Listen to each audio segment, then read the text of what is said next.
treatment processes, which removes particulates, color. You guys getting good? You guys getting good?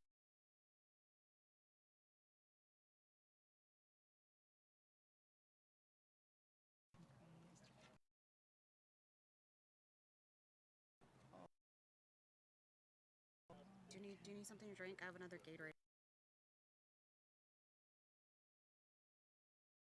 It's hot. It'll be quick. Oh, it's okay. Yeah. Yeah. More slide.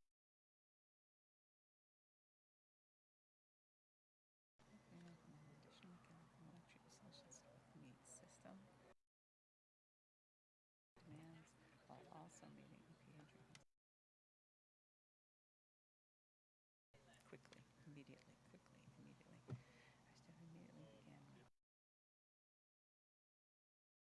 Our staff immediately began and made chemical adjustments for coagulants that prevent our filters from clogging. To prevent.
Six, seven, eight, nine, and 10.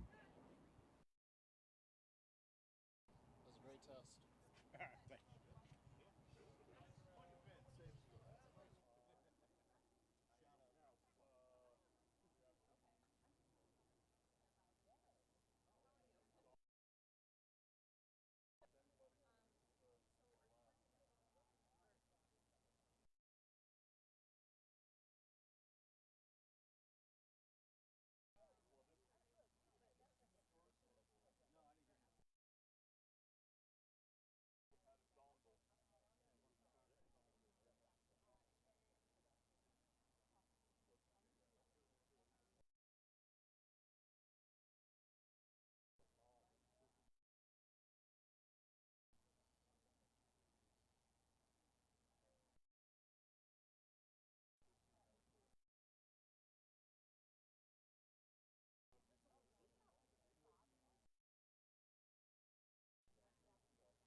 I guess he must be stuck somewhere.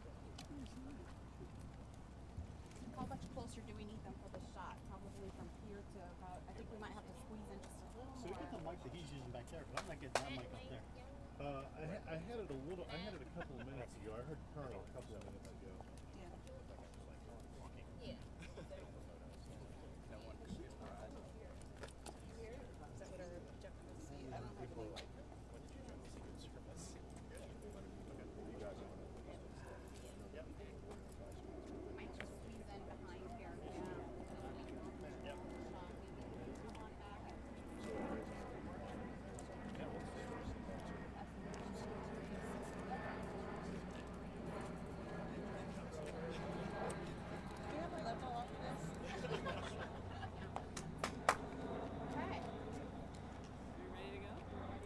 No, we don't have a level on here. Yep. Awesome. Can you count to 10 for me? Or Yep, I can count to 10. 1, 2. Actually, lift the mic up. Okay. Let's try that. Is that better? Yes. 1, 2, 3, 4, 5, 6, 7, 8, 9, 10. You guys good?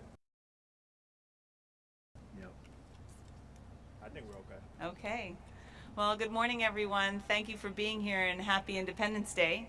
I'm Colonel Esty Pinchason, the commander of the Baltimore District of the U.S. Army Corps of Engineers. The Baltimore District's Washington Aqueduct produces about 150 million gallons of treated water a day at our 2 water treatment plants, one here at Del Carlia and the McMillan treatment plant. DC Water, Arlington County, Fairfax County Water. Last night, we recommended issuing a precautionary boil water advisory to the District of Columbia and portions of Northern Virginia due to elevated turbidity levels in the water supply, which was caused by an increased algae bloom in the Potomac River. Turbidity is the measure of the water's cloudiness or the clarity, and it's an important factor that we use to assess water quality. That cloudiness, that turbidity, especially high turbidity, can interfere with the effectiveness of our water treatment process, where we remove particulates and treat bacteria in the water. Turbidity can also affect what you see in the color of the water, the smell, and the taste. So when we observed the increased algae and the resulting turbidity yesterday, the Washington Aqueduct staff quickly implemented additional mechanical and chemical treatment measures to both meet the water supply demand and the water quality drinking water standards set by the EPA. Our staff immediately began an aggressive rotation of cleaning our filters, washing out those filters to increase our production, and they made chemical adjustments to prevent our filters from clogging up as they were removing the algae from the surface of the water. We did bring alternate filters online as well.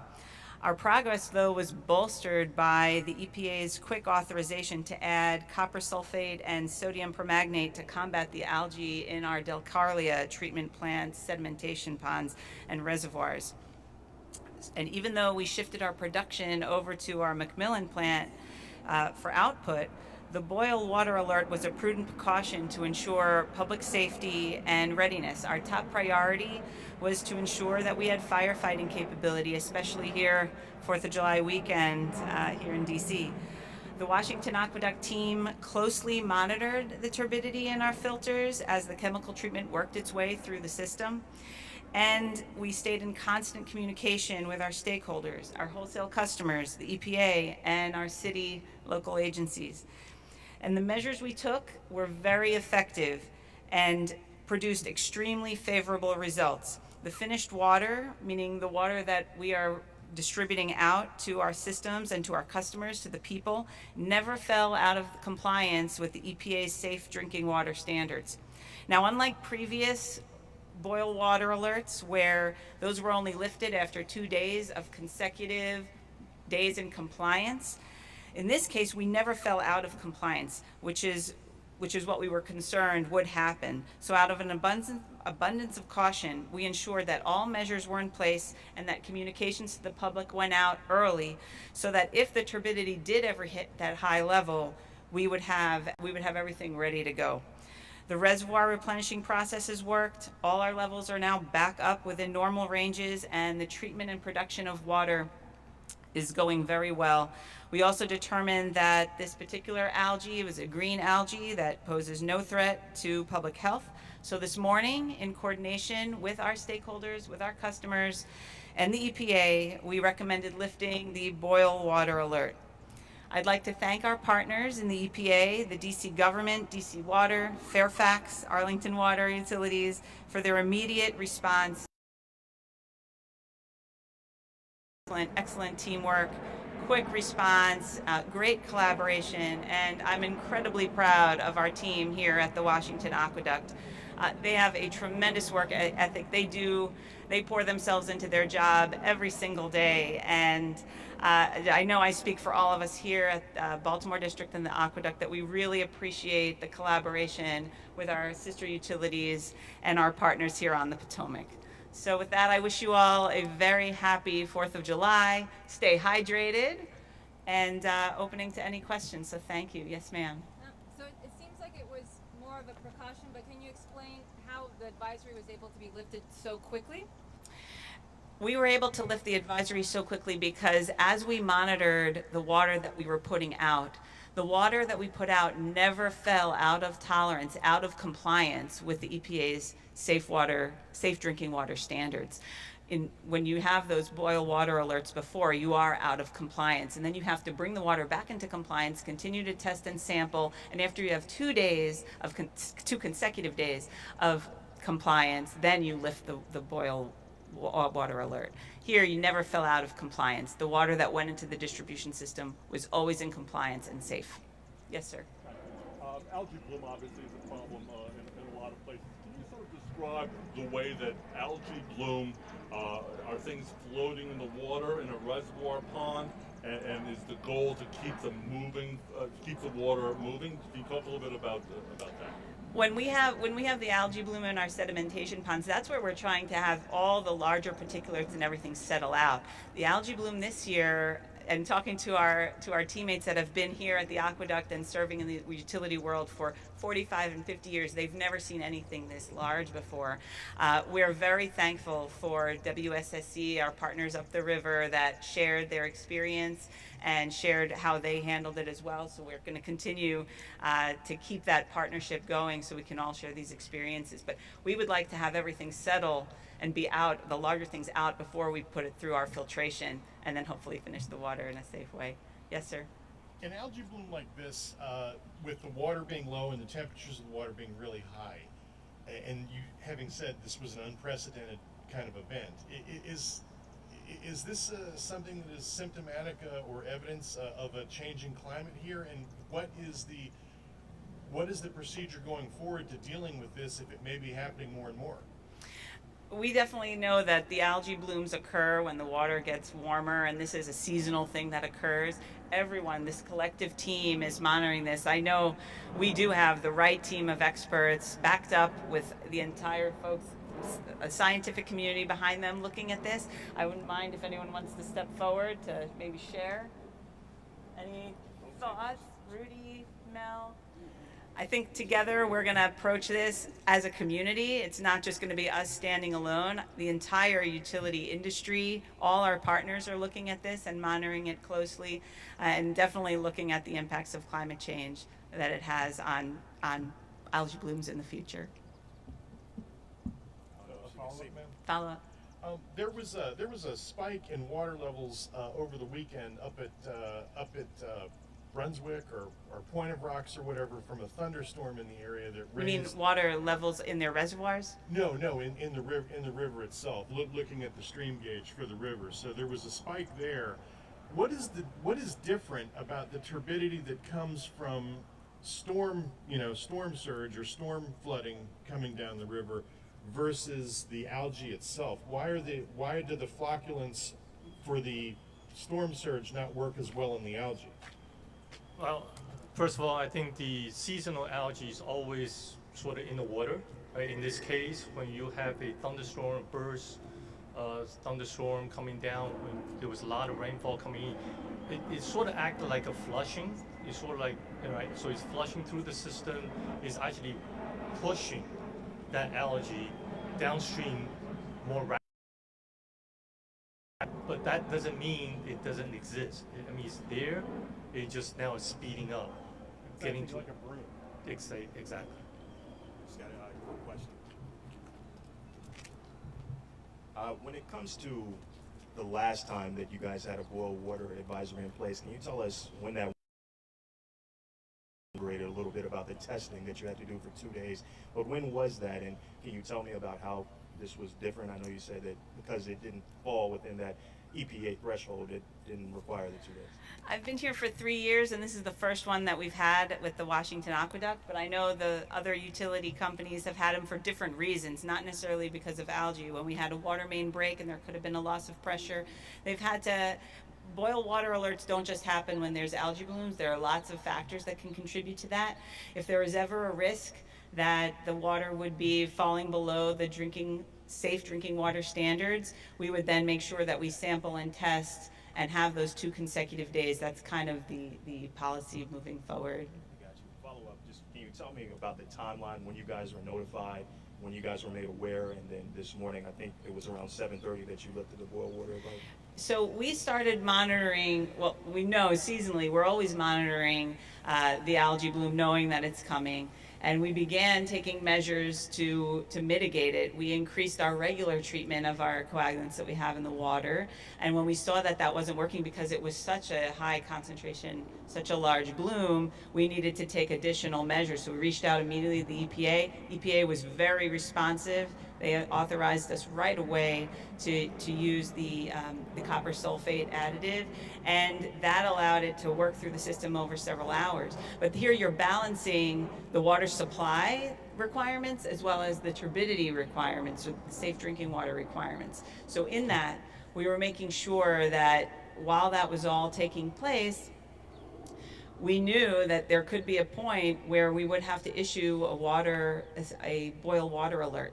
And the timing when we estimated having to make that decision would have been at 2 o'clock in the morning. And we didn't want to have to issue that to people that are sleeping at 2 o'clock in the morning. They're going to wake up and maybe not check. So in order to do right by the public and make sure that people knew, being as transparent as possible, knowing it's a holiday weekend, knowing that it's going to have weather like this where there's increased water consumption, we wanted to make sure that we were doing the absolute right thing, managing risk, and just taking care of the public as best we could. I got you. And this had nothing to do with the renovations that is going on with the MacArthur pipe, the renovations that's happening right now? No, the capital improvements that are taking place at the aqueduct and in any utility, that is just part of operating utilities and infrastructure for our country. This has nothing to do with maintenance. This has, if anything, we are continually improving our processes and our operations, our production. We have an awesome team that is working here all the time. People don't even realize it. We turn on our water and there it is. By the way, they have had award-winning drinking water here for the Mid-Atlantic region in the utility world, so we're very proud of the work that they do. And the maintenance that's being conducted every day just enhances our ability to produce drinking water for Washington, D.C. Go ahead, Julia. Yeah, just quickly, do we know the last time the entire city was under a boil water advisory? 1996. Thank you. Thank you. Right, 1996, wasn't it the 4th of July? Yes. And it was the 4th of July. All right, thank you. Good fact.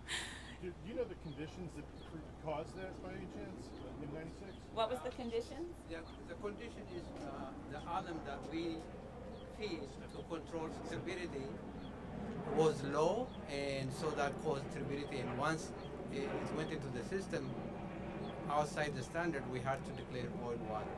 And I think it lasted about a week. A week? Back then, yeah. Yes, sir. The mitigation steps that you had to undertake the last 24 hours, is that going to become like a future SOP for situations where we have low water and high river temperatures going forward? In short, I would say yes, right? It's because we had learned a number of things, like for example, we need authorization for copper sulfate from EPA and all that. And of course, after action, when we're going to have a conversation with EPA, is do we have that authority sort of permanently when we need it, right? So we're going to have those conversations. But there's a lot of lessons learned here in this case, and so we're going to keep that sort of memorialized in some sort of SOPs and all that, so future generation of folks, employee leadership coming in, they not in the blind, and so they actually experience, they know we experienced this, what action we took. Now, obviously, last time 1996 is like, yeah, the lesson was like, where was the lesson learned, right? So we are constantly learning, and we're going to constantly improve. Follow up to that. Well, can you explain what exactly the copper sulfate that you all have mentioned does in the reservoirs with regards to treating algae? What exactly does it do? Yeah, so basically it enhances the coagulant or to assist the particles in the water, which is in these algae particles and all that, is further enhance the coagulant ability to help them clunk together. And let the gravity basically let it sink to the bottom, so we can remove and let the clear water run with the top to the filter. One more question, sorry. Hi, I was just wondering if you could explain the decision to notify the public about this before the testing was done. The testing was continuous, but we knew that if we had to make a decision about needing to boil water, if that was going to happen at 2 o'clock in the morning, we always wanted to make sure that the public knew in advance. We also knew that we had a priority to ensure our reservoirs were full again, so we were pushing production, increasing production and output to our reservoirs. And as we monitored the turbidity of the water coming out, the finished water that was going into our distribution systems, we found that it never actually fell out of compliance. And that's why we're able to remove the boil water alert right away, because it was never out of compliance with EPA standards. Can you just spell your first and last name? Two gentlemen, can you come up to the front and spell your names? My first name is Estee, Esty, it's short for Esther, and the last name is Pinchasin, Pinchasin. Appreciate you. Appreciate you. Your title, And I'm a colonel in the United States Army, but the commander of the Baltimore District of the U.S. Army Corps of Engineers. My name's Rudy Chow, R-U-D-Y, last name C-H-O-W. I'm the general manager of Washington Aqueduct. Appreciate you. My name is Mel Tesema, Meltesema, and I'm the operations manager at Washington Aqueduct. Thank you all for coming, appreciate it. Is anybody in need of stand-ups? I think me and Roger say so.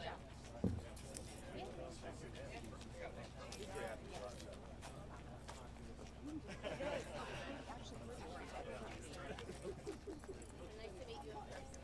Yes. I know. So who wants to hear?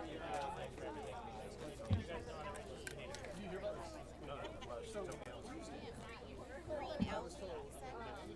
That's the technical name. Green algae. That turns out in the area there's no years. Why didn't we have you behind the camera? I saw you back there Can I get there and I'm with that lab coat on. Thank you, of course. Take care. I just saw you and I thought, that's